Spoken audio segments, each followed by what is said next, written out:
विविध भारती पुणे ठळक बातम्या. आंतरराष्ट्रीय अंमली पदार्थ नियंत्रण मंडळावर भारताच्या जगजीत पावडिया यांची पुन्हा निवड झाली आहे. त्यांना 53 मतदार सदस्यांपैकी सर्वाधिक 41 जणांनी समर्थन दिलं.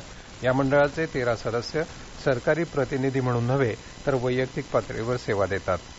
भारत अमेरिका कर मंचाचे अध्यक्ष म्हणून तरुण बजाज यांची निवड झाली आहे. आर्थिक व्यवहार आणि कर व्यवस्थेतील प्रचंड अनुभव आणि कौशल्य बजाज यांच्याकडे आहे. हा मंच भारताचे धोरणकर्ते, जागतिक कर तज्ज्ञ आणि व्यापक व्यवसाय समुदायांच्या दरम्यान संवाद घडवून आणत असतो. या वर्षाच्या अखेरपर्यंत तापमानात उतार पडला नाही तर हवामान बदल अनपेक्षित भूप्रदेशांमध्ये शिरकाव करू शकतो असा इशारा नासानं दिला आहे. यावर्षी मार्च महिना सर्वाधिक उष्ण राहिल्याचं नव्या आकडेवारीवरून सिद्ध झालं आहे.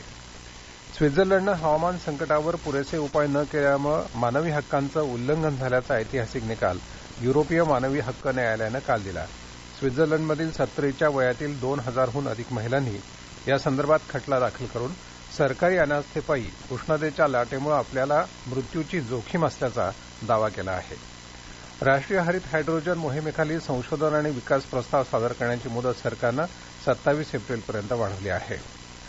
लोकसभा निवडणुकीमध्ये कमी मतदानाचा इतिहास असलेल्या शहरातील सहकारी गृहनिर्माण संस्थांमध्ये मतदान केंद्र प्रथमच स्थापन करण्यात येत आहेत. या उपक्रमाची मूळ संकल्पना पुणे जिल्ह्याची असून शहरातील 35 गृहनिर्माण संस्थांमध्ये मतदान केंद्र स्थापन करण्यात आली आहेत. रायगड जिल्हा हद्दीतील राष्ट्रीय महामार्ग क्रमांक 965वर विविध कामं सुरू आहेत.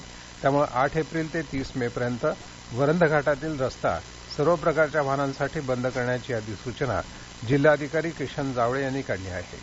पुणे आणि परिसरात दुपारनंतर आकाश ढगाळ राहील. कमाल तापमान 38 अंश सेल्सिअस राहण्याचा अंदाज पुणे वेधशाळेनं वर्तवला आहे. या होत्या आतापर्यंतच्या ठळक बातम्या. यानंतरच्या ठळक बातम्या सकाळी 10 वाजून 58 मिनिटांनी.